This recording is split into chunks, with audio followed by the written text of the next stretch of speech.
يا رب. رب هب لنا من أزواجنا وذرياتنا قرة أعين واجعلنا للمتقين إماما. يا رب تولاه ورجعه لي ربي وحييه على طاعتك وعبادتك يا رب. يا رب دوت غلبان لكنه أهبل وعبيط، انت أعلم بحاله مني.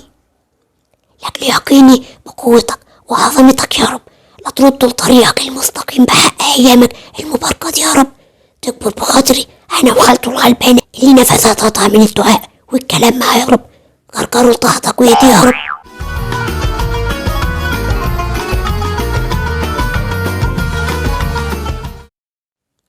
عامل ايه يا حاج؟ ما تستغربش يا حاج، وانا ماشي مع الشله حصل لي موقف غريب جابني لحد هنا. قابلنا راجل كبير عمال يعيط بشكل غريب وكل اللي بيقولوا انا لله وانا اليه راجعون. الموقف ده شد انتباهي، رحنا واتكلمنا معاه واكتشفنا انه كان لسه راجع من السفر عشان يحتفل بالعشر الاواخر مع ابنه، علشان انه طلب منه يعتكف معاه السنه دي. على بال ما الراجل نزل وبيشتري هديه لابنه جاله خبر وفاته وهو ساجد في نفس المكان اللي كانوا بيصلوا فيه وفي نفس المسجد، وكل اللي عليه ودوله لابني. وفجأة لقيت نفسي هنا، محسيتش بنفسي الا وانا بسيبهم وادخل المكان، وكان عجب الجرجرني غصب عني ادخل اكتشف المكان.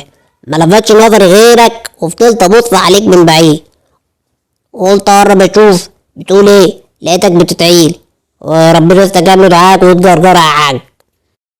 يا من انت كريم يا رب، يا من انت كريم يا رب. الحمد لله على السلامة يا حبيبي. أنا النهاردة يوم عيد عندي.